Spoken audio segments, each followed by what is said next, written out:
And good morning, everybody. You've stepped into the right spot. You know what that is, right? You're talking about the hottest spot in Pensacola. It is Sonshine's Corner, so glad to have you with me on this beautiful Tuesday. My guest will be Michelle Gant. We're going to talk about suicide in the home. I want you to talk from your heart because we want to set up some things also what she talked to me about to bring recognition to this. Even start up a walk this year because September is going to be National Suicide Month, right? Right. And we're going to get everybody involved so we can bring attention to this so we can make a difference. Right. And I want you to talk to us about how difficult and what happened. Maybe what happened is not the right word, but you get what I'm trying to ask you because it's difficult. My biggest goal is to bring attention to suicide, to make it normal to talk about. You talk about suicide, it's a very hard topic and people don't want to talk about it. Right. But if we don't talk about it, we can't change anything. Right, that's right. And that's the biggest, suicide is a silent killer to me because most people that truly want to commit suicide, they don't tell nobody. We had no idea. There was no signs. My son was not depressed. That's the hugest misconception. Oh, really? Is that sometimes we think of suicide as somebody that's, at their wits' ends or, at the bottom. But it is in many cases, but in many cases it's not. Many cases you see kids, straight A students, committing suicide and everybody's just shocked and they don't know why. Right, right. So I feel like as a community, we all play a part and we all have to make a difference, Right. The biggest things that to look for, if you're concerned that someone, they may not tell you they're suicidal, but if someone is changing their daily routine, if they're isolating themselves, if they're changing their normal activities, so if they normally are someone that hangs around a lot of people and they're a partier and all of a sudden they stop or they start getting rid of things that have much value to them, that's a huge sign. If they just do risky stuff, like going, let's just say speed racing, drag racing, things they normally wouldn't do, those are signs. We just all have to pay attention, not just our immediate circles, but more so your immediate circle, because you should know when there's a difference. You should know when someone is pulling away from you, if it's nothing, just reaching out to them and checking on them, because you never know what someone's going through, because a lot of times we don't talk about it. Absolutely. So as a community, we have to look for those signs, something as simple as, hey, how you doing today? I got you. Can make as a conversation starter, when somebody may be like, you can see someone in the store and they can just be at the worst time of their life and you don't know if you asking them how they're doing can bring them back, or what you being mean or nasty can send them over the edge. You just don't know. I noticed that with you because and you can tell I've been following you, that you all had a Zoom conversation on the phone. Right. Just about every day. Right. And I could see that in there because you play some, I can tell when you are, it's a different day for you. Right. I'll read your post. I'll see what you say. And with that, when you're saying that you notice these things, that even with some things like that with you, did you kind of pick up on that, but you didn't think it was that when things like that started happening? My son was in a relationship and, they had a new baby and, as a parent, you want to let your children, go on their own and, kind of figure things out on their own, and you want to be that parent to kind of take your hands back. But then when you do, things like this happen. So suicide leaves a huge burden on those left behind. Oh my God. Like it's just unimaginable. Like you think that someone commits suicide, they're gone, but what does it leave the ones that are still here? It has been a huge burden for me, for my children, not understanding why, and it's a huge void. And you don't understand why this happened. But in my case, I don't believe I went through this for no reason. It's probably the worst thing that I will ever go through in my life. It has changed me tremendously. But I truly believe that there's purpose through my pain. I believe that with everything in me. That's strength to say that, Michelle. I've had so many people come to me to talk about suicide. I've had people that have lost people from suicide and they want to talk to me. So I don't feel like I went through this for no reason. I truly, when my son first died, I couldn't hear the word suicide. It's like I go to church, that's all they talk about is suicide. And it's like I would tear up and I would trigger. And someone said to me one day, and it was like, you can't keep running, you can't keep running. I got so offended, and I was just like, when you heard the word? I heard the word suicide, but I listened, and like the next time I heard it, I would sit there.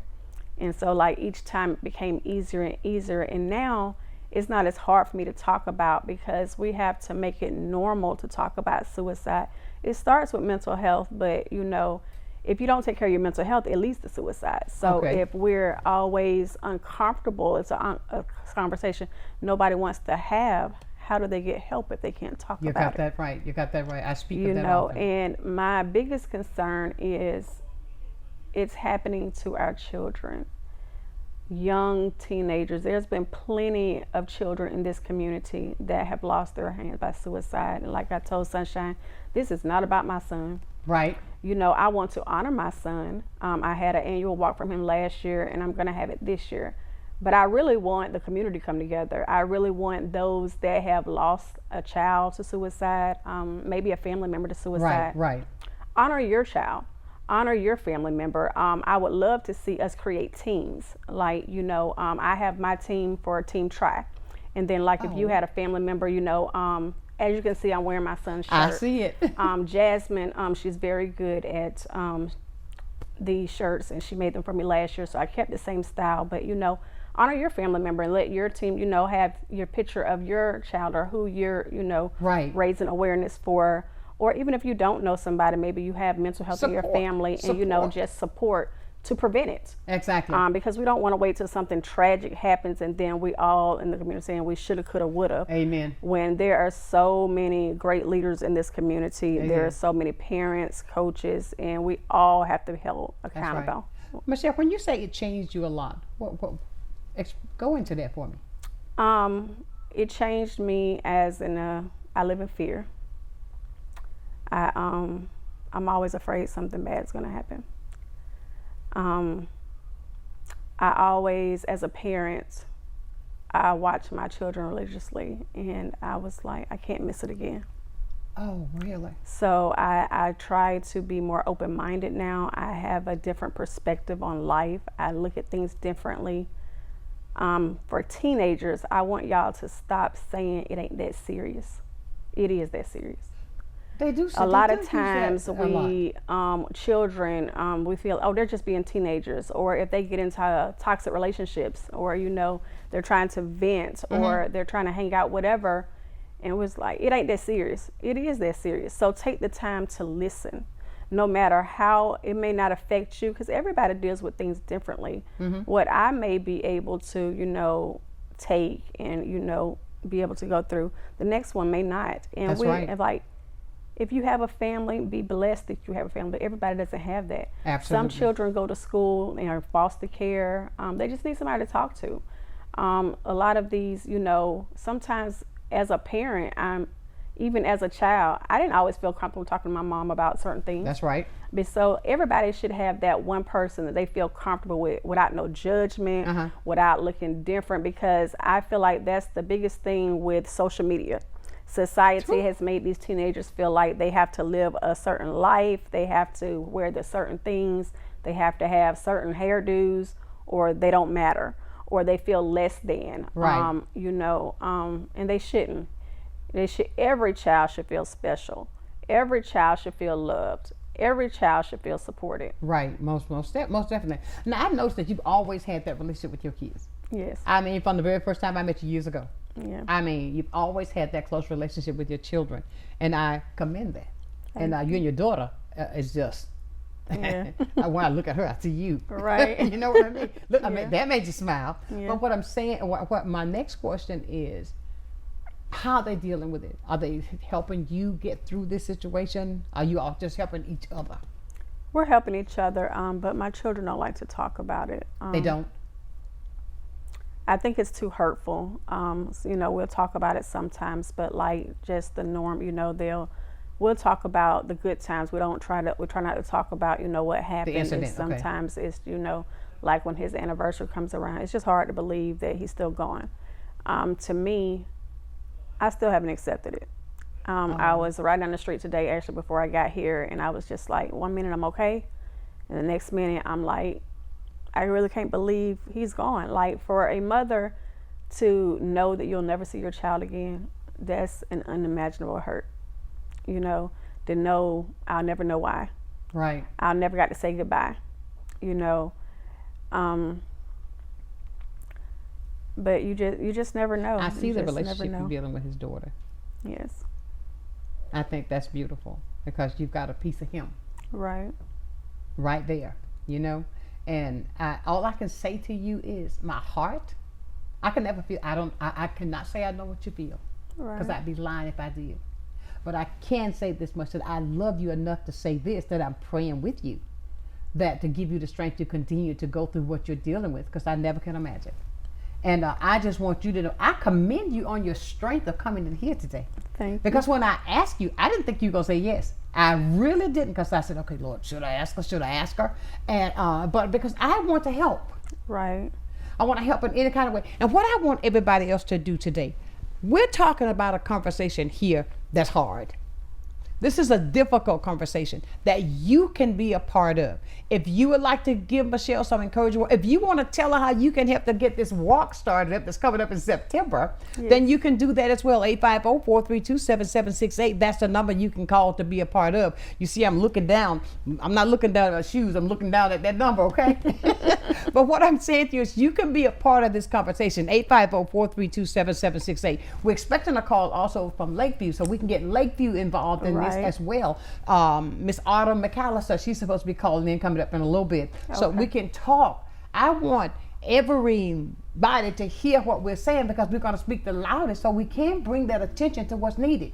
And the fact of why I wanted Michelle to come in, because she's experiencing this, so she knows what we're saying that we don't know, but we know somebody who does. So why can't we come together as a community to help, to bring that attention, so that everybody that's been through what you're going through, and I'm sure, and I hope to God that I'm saying this right, they're dealing the same way that you are, that we can bring attention to this coming up in September. And every year in September, we know we're going to do Suicide Awareness Month, and we're going to make that walk together just to make a statement, to bring awareness that we can talk about this situation.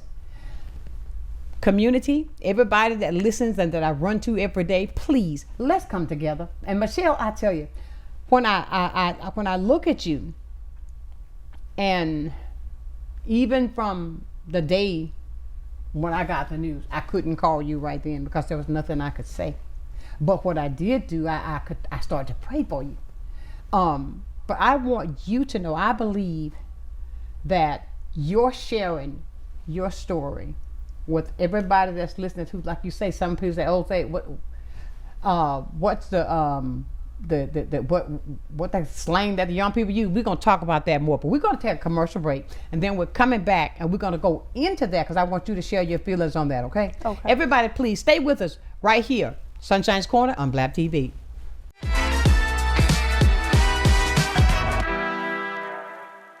Empire Truck Sales, located at 2255 West Detroit Boulevard in Pensacola, is your Freightliner, Western Star, Detroit Diesel, and Cummins dealer for Northwest Florida. Open 7 days a week, Monday through Friday, 6 a.m. to 10 p.m., Saturdays and Sundays, 6 a.m. to 6 p.m., providing sales, service, and parts. Empire Truck Sales is also your Oasis dealer for Freightliner custom chassis RV and motorhome repairs. Running I-10 will get you in. Many who consider facial plastic surgery are concerned their results will look unnatural. But with over 20 years of serving the Pensacola community, his thousands of satisfied patients have made Dr. Derek Jones a trusted reconstructive and facial plastic surgeon known for industry-leading results that look natural.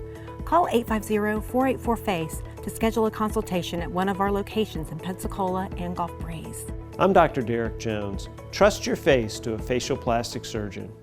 Lloyd's Glass and Correct Calibration Services is a one-stop shop, because you can come get your windshield replaced, and right behind that replacement at the same appointment, we will calibrate the cameras, and when you leave, everything's ready to go. There's no need to go to the dealership, or there's no need to come back for another appointment. We just take care of it at one time.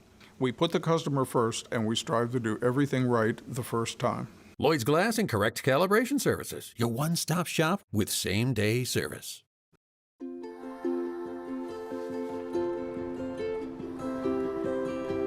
To Sofia and Gabriel, mis flores, my little flowers. Even though these old knees can't follow on your adventure to the forest today, these flowers represent my love, so you can take me with you wherever you go, near or far. These stitches and threads join us together. Me, your mother, and both of you. And wherever you see a flower, a bird, a beautiful tree, know that my love is with you as you bring our colorful stories to the world. Make the forest part of your story at a park near you. Find one at discovertheforest.org.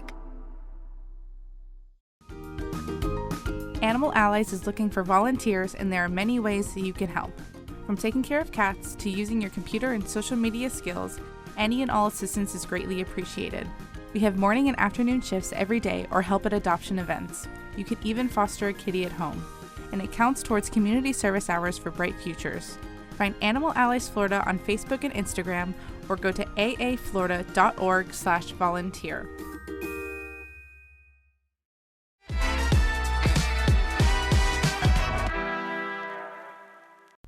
And welcome back, everybody. We are here in a very, very strong conversation, and Michelle and I were talking off camera. And I was talking about a post that I saw on Facebook that I truly love, because I can see the love between the mother and the son. And I think that when I look at that, I see it in you and I see it in him. When he walks in and you give him this great big hug, it's like, oh, here's my baby. You know what I'm saying? Yeah. And he's like, I can just hear him going, Mama. You know, I think that is beautiful.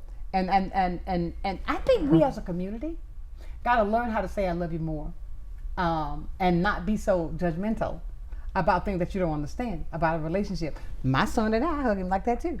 I mean, he walks in, he gonna give me a kiss. Hey, Mama, you know what I'm saying? But I think that's beautiful. Go ahead, you about to say something. I think it's important to have a relationship with your children. I'm very close to my children.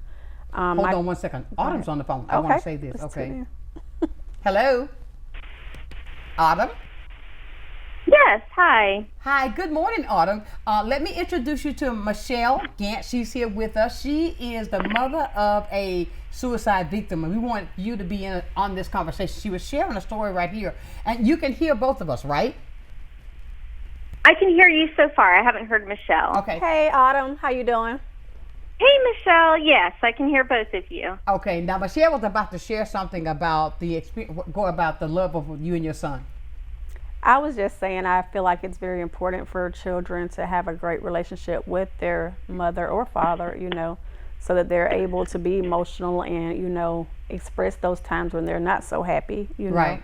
And just having conversation starters to, you know, to be comfortable enough to open up, you know. Right. And you had that with your son. Yeah. And I could tell that. And what we're talking about, Autumn, is the fact that Michelle lost her son to suicide. And I'm so sorry, Michelle. Yeah. Thank you. And she's a very strong young lady standing right here today. She's telling me about the, you know, the trauma that still affects her. But she made some. I want to ask Autumn this. How you said you still, there's some things you can't deal with. You still don't believe it's real. Right. And how is it, Autumn? What does she have to do? I mean, I know it's you ever go to therapy? I go to therapy weekly. She go to therapy weekly, but she still has this in her because sometimes it hits her even more difficult. Just, you know, tap into your profession and tell her things that she can do even more so dealing with that.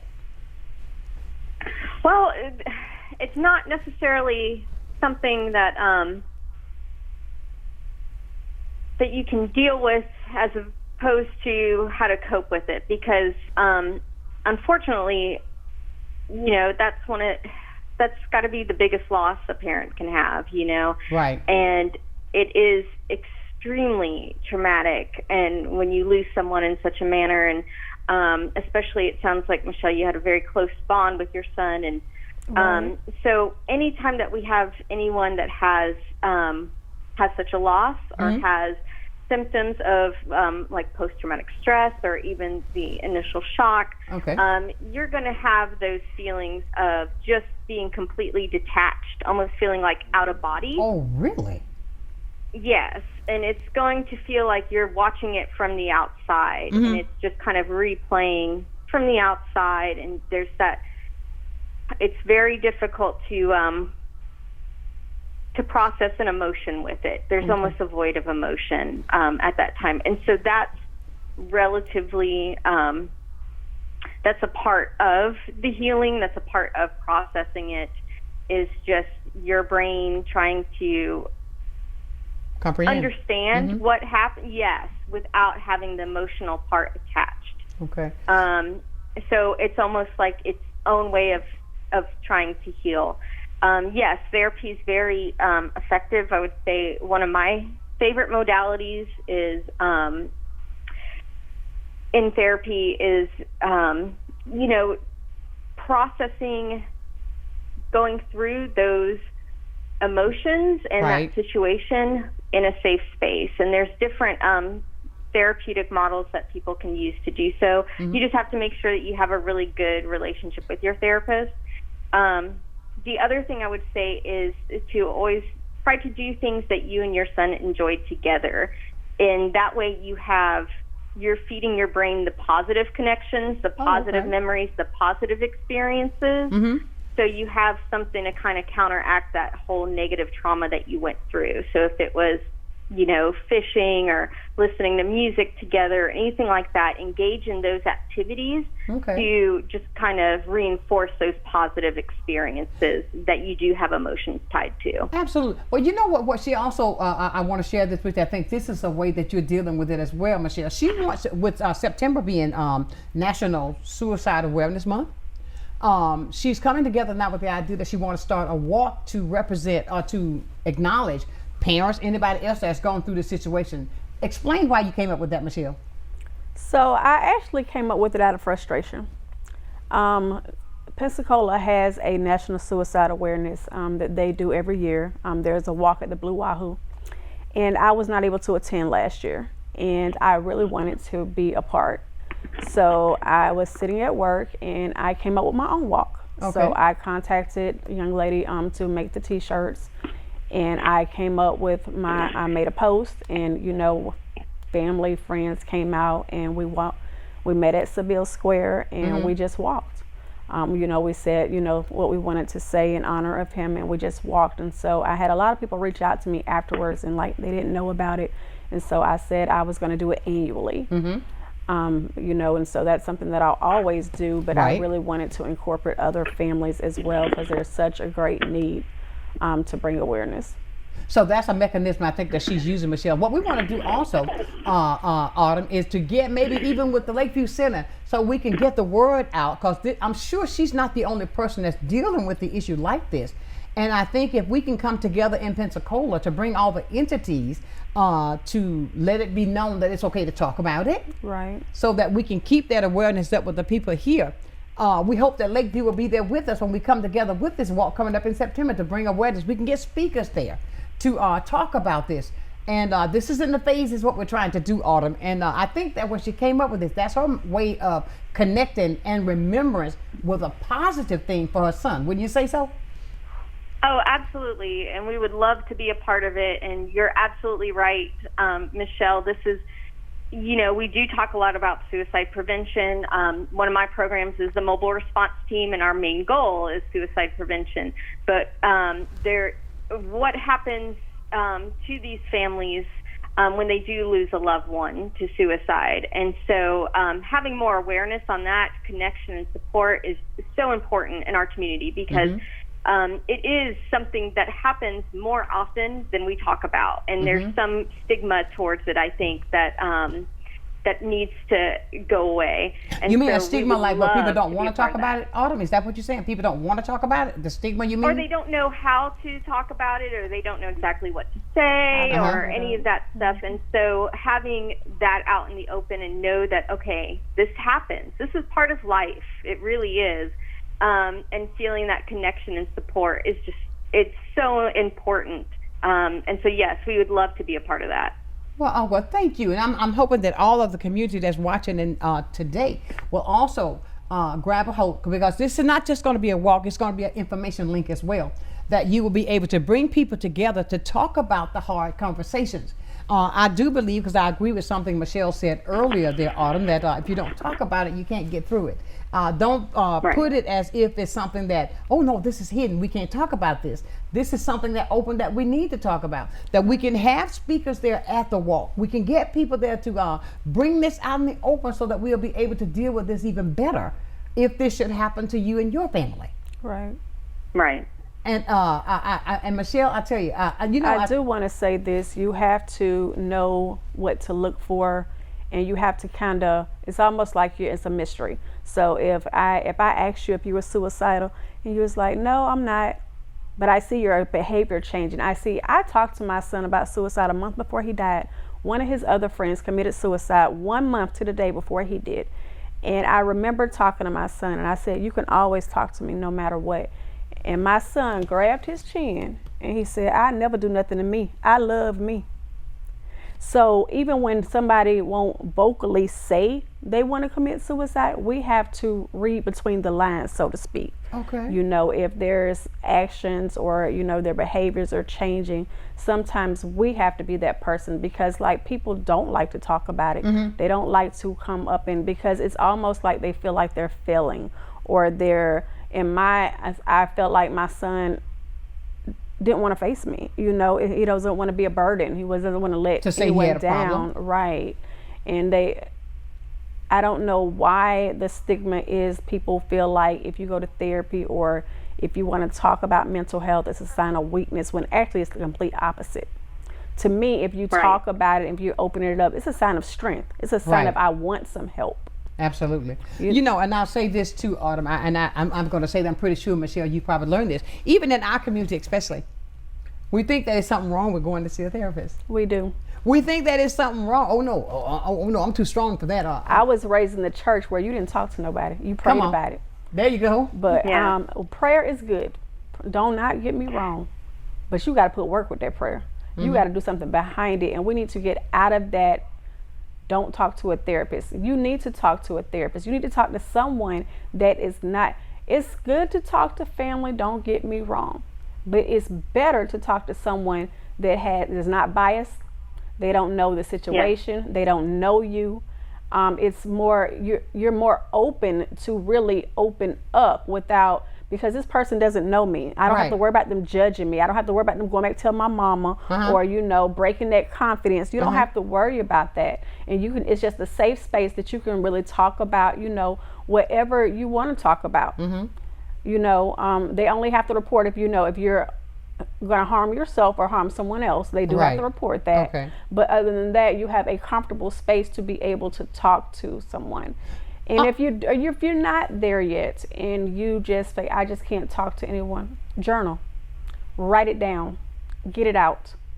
I know someone made the suggestion to me, even with voice recordings, like if you just don't want to write it down, record yourself talking.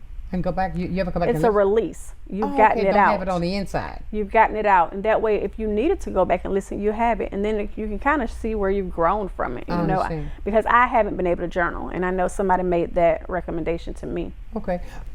Well, then, I would agree with what Michelle's saying. Especially, I've noticed, and I come from a very traditional family that wasn't very much proud or didn't encourage therapy, I'd say. Right. And there's these two stigmas that we still run into even in my professional career of that we see in the community is, it's especially difficult with our men is that feeling of, oh, well, if I go to therapy, I'm not being strong enough. I just need to be strong. I just need to, tough it out, things like that. And that stigma needs to go away because, absolutely, we see a lot of men that do have these suicidal thoughts, that do have attempts, all of that. It's very strong. So we really encourage men to be able to go to therapy and talk it out, as opposed to, it doesn't mean, it's exactly like Michelle said, it actually shows courage. Oh, wow. And then the other thing is, in our faith-based communities, there is that, oh, well, you need to pray harder, or maybe it's your lack of faith, and it's not. And we've seen there's many accounts in the Bible where there are ones that felt, that they were at their wit's end, and they actually asked for See, death, that's she's talking about the Bible. but they still have the strongest faith. Right. So it shows us, so to me, that always says, okay, that's our way of saying, yes, we can pray, but we can also have this other toolbox, just like Michelle brought out. Absolutely. Having our faith and having a safe space that we can talk and process. Because if we get lost in our own head, it can always go to a dark place. Absolutely. Well, I tell you what, then, Autumn, can you hold on 1 second, Autumn? I tell you what. No, I'm done. Sorry. Okay. Well, no. We're coming back. We got 5 seconds. We'll be right back with more of this powerful conversation right here at Sunshine's Corner on Blab TV.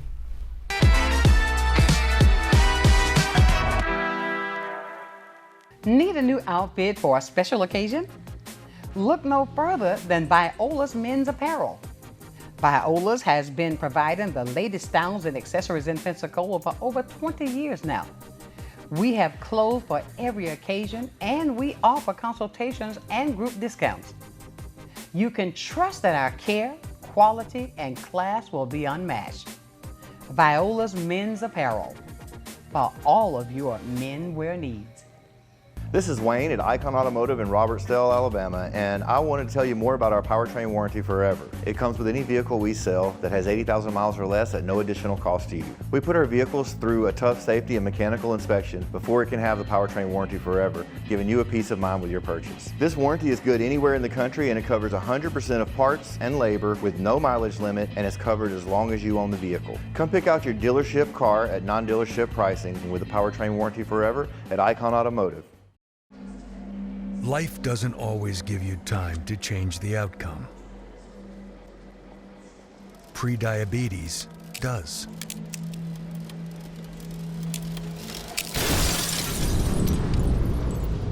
One in 3 adults has prediabetes, and you could be one of them. There are usually no signs for prediabetes, so it's important to understand your risk. With early diagnosis, prediabetes can be reversed. And you can change the outcome. Take the 1-minute prediabetes risk test today. Go to doihaveprediabetes.org. I am blind, but I need not see.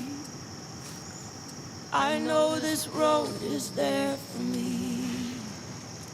If I'm really free. Watch a new episode of Crime Stoppers Wanted Fugitives every Friday at 6 p.m. Hosted by Sergeant Melanie Peterson and David Craig.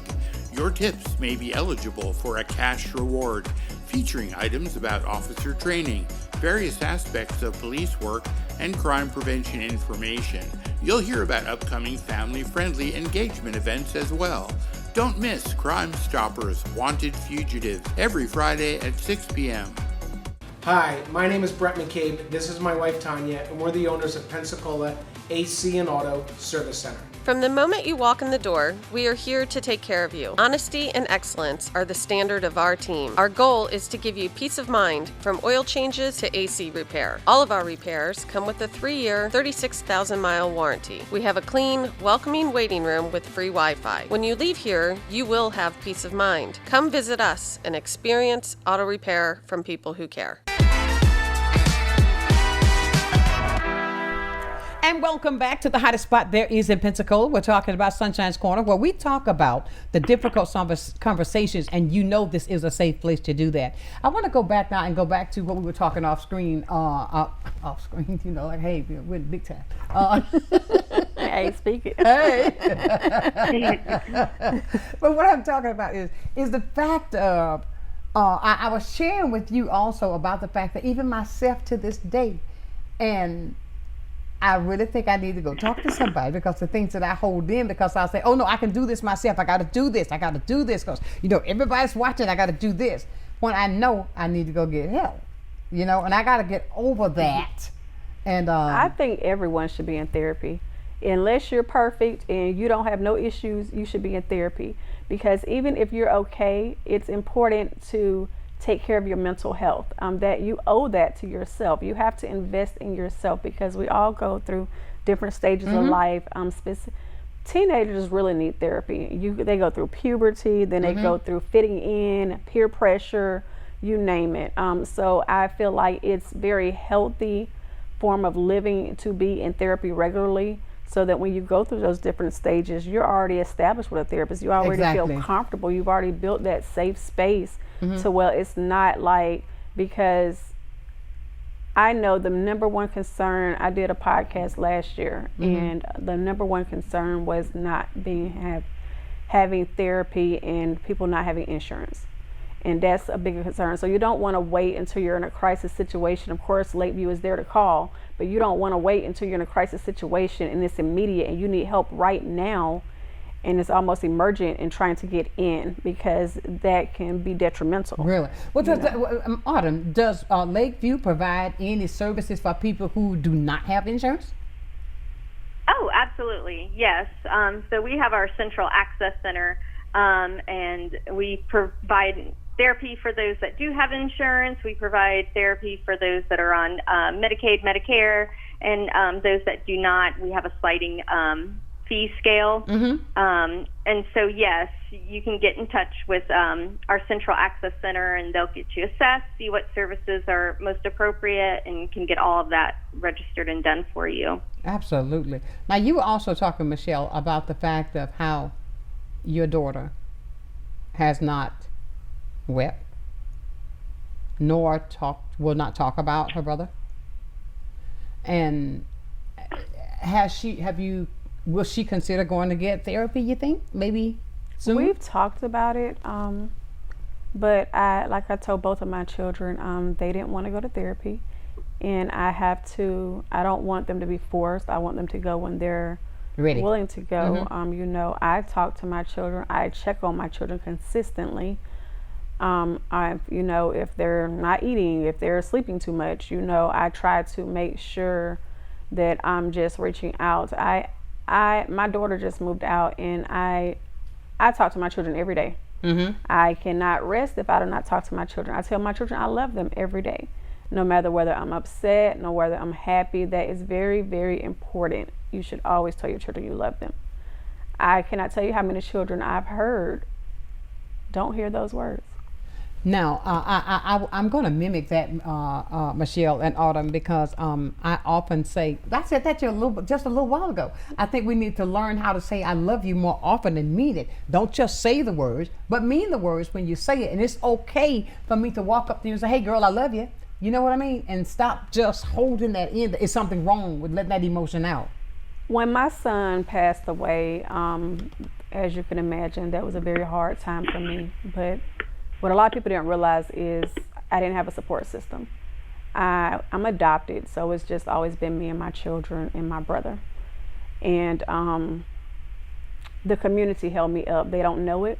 I could be out in public and I just have somebody come hug me or come ask me how I'm doing, or hey, Michelle, you need to get out of the house, And there are so too many to name, but I cannot tell you the amount of support from strangers that I received during that time is why I'm still here, is what helped me. And so that's why I'm not just saying what you say or how you express can make a difference in someone else. I've experienced it. I'm very thankful that I say this all the time. Where I was missing that support, God gave me that support. I've had several people that I met, so many people through this tragedy that I didn't even know before then. There's a lot of people on here now that didn't know me before this happened. Right. And so I have to take the good out of it, and it has allowed me to go back to therapy. Had this not happened, I probably wouldn't be in therapy right now. Wow. And I have, childhood trauma. I have things that, I've always felt abandoned because I was adopted. I just always felt like the one that didn't belong. I never fit in. And so, like, there's so much that I can complain about, but there's so much that I can help others, you know. And I literally could write a book. I literally could write that book, girl. Write that book. And write the book. And Autumn, there are other entities that we can reach out, because I really, as I sit here and I'm really learning a lot that I think is utterly important that we continue to keep the community abreast of. Now, coming up, we only got a couple of months if we're going to do this walk in September. Right. September 7th. So the month of September is Suicide Awareness, but September the 7th is actually Suicide Awareness Day. Okay, so that day is on a what? It's on a Saturday, the first Saturday in September. It's on a 7th. On a 7th, on a Saturday. Yep. So we know that Lakeview is going to be a part of this, because Autumn already said they're going to come out. But we need to know other entities, Autumn, that we can reach out to the community. I'm putting a plea out there now. If you are listening and watching us today, let's make this a day that's going to be so beneficial that we know that every year is going to grow. We're going to educate the community. We're going to give them the knowledge that they need so we can learn to deal with suicide, learn to look for things that can trigger us to know that there's a possibility of suicide. Right. And Autumn, what other encouraging words can you give the community to help with this as well? Yeah, I mean, there's definitely some community support groups that are really helpful. NAMI, the National Alliance for Mental Illness, there's a group out of Pensacola and the Emerald Coast. They have support groups, and they have it both for individuals and families that I think is really helpful. So for family members to understand when their loved one does have mental health concerns. I would say the big thing I would take away from this is exactly what Michelle said, is, you know, having that awareness, knowing that all of us, life is extremely hard. And it's gotten harder and harder, as we say, after, you know, we've dealt with COVID and things like that. And we're trying to, as human beings, we have to be able to connect. We have to be able to support each other in order to thrive. And unfortunately, we've lost some of that with those years. And we're relearning that all over again. And so that, I feel, is just really important, is that connection, that support, that check-in on your people, and just make sure that those around you feel supported and feel loved, and don't be embarrassed by that. Right. You know, like, exactly. Oh, I can't tell them, or they'll get a big head, or things like that.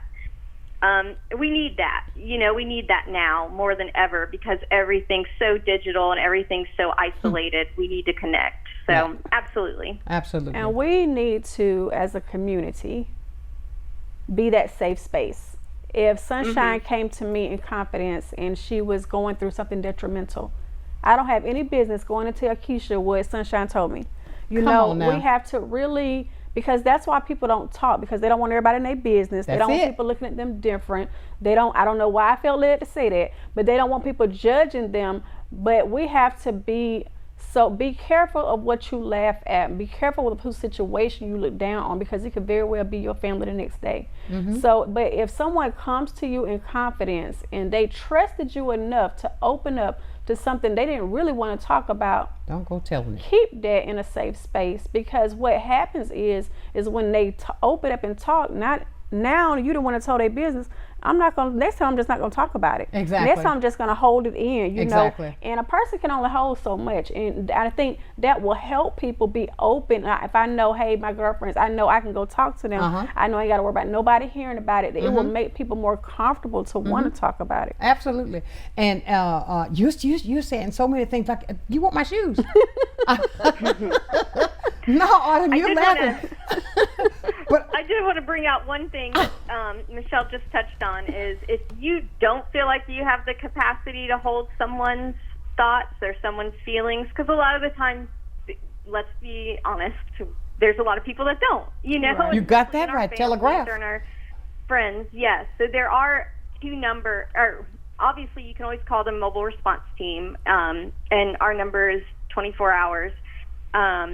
And then there's also the suicide prevention hotline, which is 988. 988. And then you can also call 211 for community resources, including getting connected to therapy. Wow. And then our mobile response team number is 1-866-517-7766. And there's always a counselor available to talk. So if someone's telling you something that, you know, feels too heavy for you, you can say, hey, I have these resources. Right. I can't hold this for you, but let me get you in contact with those that can. Absolutely. And then that way it cuts out some of that, okay, I don't know what to say to this person. Exactly. And don't go broadcast it to Sue, Sally, and Jane, Tom, Dick, and Harry. Go to the entities that's going to help you, because resources. you know, the right resources that can help you get through whatever it is you're dealing with. Oh, wow. Whew, I told you I got to take off my shoes, hand them over to you. No, Autumn, because, you know, there are times, and I'm saying this because adults deal with things as well. We do. You know? We all do if we're honest. We just be honest about it, but don't go out there and if I talk to you, I didn't ask to tell Bob. Right. I wanted to talk to Michelle. You know what I'm saying? And it's so important that we learn to listen and know what to do to direct somebody who really can give them the help that they need. Therefore, that even what you're dealing with, and I keep saying this, Autumn, to Michelle, that I think she's strong. I have watched her. I've known her for quite some time. She's like family. You know what I mean? Literally. That's an inside thing with me and Michelle, okay? But it's like this, but she knows that I care about her and always have. And I just commend her. You make me laugh then, okay? But it's good to have her be strong enough to come out so she can help somebody else. And I commend you on that, because I really don't know how I would handle that. It gives me strength to help other people. And if I could, I'm just little old Michelle, that's all. I'm an open book.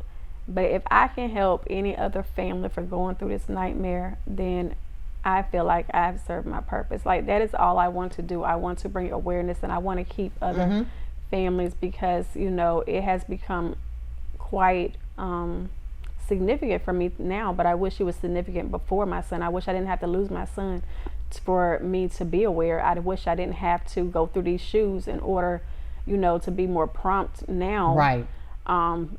Because, and I wish somebody was there for my son, you know, and so that's all I can do, is try to make a difference. For the rest of my life, I will honor my son. For the rest of my life, I will be an advocate. I really want to be a mental health advocate. That's what I really want to do. I really want to speak, you know, worldwide. I really want to do that. You can do it. Because, like, there's not, we have all these other groups and things, but there's not a lot of it. For suicide? Not for suicide. Most of you know me for murder-suicide. Right. And it's another topic people don't like to talk about. And, you know, I hate my son did what he did, but I'm not ashamed of my son. Right. I love my son. But that is my vision. I really want to bring awareness to murder-suicides. Absolutely. We have suicide awareness, but there's not a huge awareness for murder-suicides. It's not? There's not. Well, I mean, take the lead and make it happen. And that is very, very important. That's very important. Because I cannot, like, at the beginning, I told y'all how much the burden of my son caused me, but I also carried the guilt of the young lady that lost her life. Very much so, because of the heart I have. And, you know, I hate what happened. I really do. And I hate it more for my grandbaby, because she doesn't have any parents.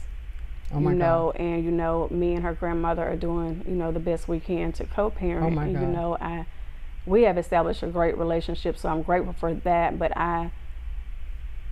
that's what gives me hope, and I'm just very grateful that my grandbaby's still here.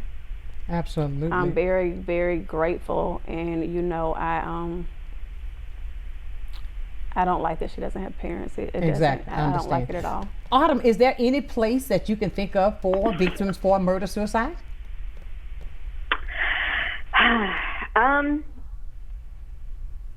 I mean, that's a heavy one. It's a heavy one, because yes, there's some victim services places as well, and usually those go through the advocacy centers. I think the one for out here is Gulf Coast Kids House. Okay.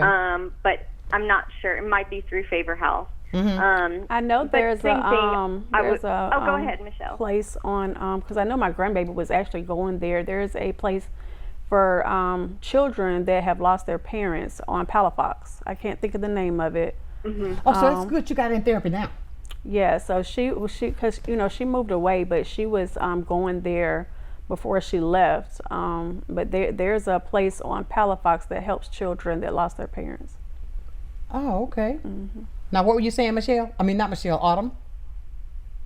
Yeah, there's certain places, and I think the best, I would probably go through, like I said, 211, because they would know who does the victim services in our area. It's changed pretty recently, so that's why I don't have the best knowledge on it. But I would also still look at the support groups. I mean, that has got to be, I didn't know that there was a name for it. That you, like you just said, for murder-suicide. I did not know that. And with the therapy that you're dealing with, I'm sure that's helping you get through, because you say you were blaming yourself. I did for a long time. You blame yourself. But through therapy, so listen up, everybody. If you're out there and you're dealing with things, there's help out there that can help you get through. And I'm usually never short for words. You laughing, but you know me. I'm never short for words. And Autumn, we have not met yet, but I'm never short for words. And today I'm short for words because I do not know what to say. I do not know how to pour to you what I'm feeling on the inside.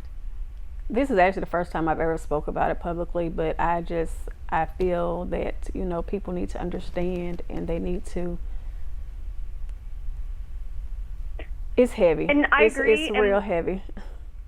It is. And I think exactly what you just said. There's a couple of things that I really got out of it is, for one, Michelle, what you're doing is showing also your grandchildren, your family, and everyone, you're showing this legacy of your son you're turning the story to a positive. What is the positive that we can get out of this? We can spread awareness. We can help others. We can make this terrible pain that we have, and we can turn it into light. And that is really where the true healing is where do you take this pain and this loss and turn it into that light to create that legacy. And so that way his sister can see it, your grandchildren can see it, all of that this is part of, yes, this horrific thing that happened, there's the good that came out of it. And that's really how we are able to process and move forward. Absolutely. And then what I was going to say about the you nailed it, Sonshine, with the I don't know what to say, is usually what a lot of people will hear. They'll say, well, I'll talk to him, but I don't really know what to say, or, I don't even know how to approach it. And that's what I'm saying. Just to say, I'm here for you. I love you. I know this is hard. Right. And here's some information that I found that might help. Absolutely. And then direct them to those entities, either us or 211 or 988 or the suicide talk line or any of those things. That goes so far. Absolutely. As opposed to nothing, So. Absolutely. So what we're going to do right now. You don't have to know what to say. Just be there. Exactly. I'm here. Yep. I think you know that. Every time I see you, I grab you. Yep. I don't know what to say. Presence means more than anything. Sometimes, but not even with suicide, when somebody has a huge loss, you want to show your condolences, but you just don't know what to say. Absolutely. And me going through it, I can say I remember the people that showed up. Absolutely. They didn't have to say one word. Yep. Absolutely. Well, what we're going to do now, because we're coming down to the countdown. Didn't I tell you this hour's going to go by fast? When we've got a topic like this that's absolutely so important to the community, I still want to say to you, I commend you for coming forward. I thank you for allowing me to be the platform that you go public with this, because I'm not done with you yet. Thank you. Okay? We're going to come back because we're going to get this ready for September. Now, the date that we're talking about doing this suicide awareness is September the 7th. We want everybody, we want to thank Autumn and Lakeview for agreeing to be a part of this. And we are going to reach out to the community so you can be a part as well. Now, you know how to get in touch with me, because I'll take you there. And I will definitely get you in touch with Michelle, because I want you to come together. Let's not be ashamed. Let's bring awareness to what we need to bring awareness to. And Michelle, continue to do what you're doing. God's got you. Thank you. And you said something that was so powerful here just a moment ago. You said that you don't believe God brought you to this for naught. That there's some, even though with your pain, you know that there's a reason behind it. And I see your strength. I see your strength. I may not know the words to say, but feel my heart. I think you can see into the well of my eyes what I'm saying to you. And Autumn, I want to thank you for taking the time to call in. Our time is up, but we're going to be in touch with you again today, Autumn, so we can get some information, okay? Okay, sounds great. It was great meeting you guys. We meet you too. Thank you. Thank you so very much. We'll talk to you soon. All right, everybody, listen at this. We've had an awesome show today. This is a show that I do not, I don't want to say still, but all I can say is this. It has been powerful. Michelle has opened up, and I am so pleased that she felt comfortable enough to do it today. And I'm going to be with you out there walking in September. I'm going to be right down the front there with you. How many minutes we got, baby? 1 minute. Okay, listen at this. Well, I'm going to be right there with you, okay? Okay. So everybody, please make sure you get in touch with me, and I can put you in touch with, do you want to tell them how to get in touch with you? Yes. Okay, I will put you in touch with Michelle. But look, whatever entity you're working with, let's come out and show up in masses so we can bring awareness to suicide. All the medical fields, we need you there so you can talk to the community. Oh, it's been a fantastic show. But I tell you, I love you with a perfect kind of love, and you know that. I've got to go, but I'm going to leave you, my dear friends, as I do every single day. And this I truly mean from my heart. Never, ever, ever lose your focus. Always remember, whatever you do, keep God first. I'll guarantee you one thing, keep Him first no matter what. You're going to end up on top. So until tomorrow morning at 9 o'clock for another day of sunshine, know that I do love you with a perfect kind of love. Continue to shine while I'm gone. Bye for now. And thank you, Michelle. Thank you for having me.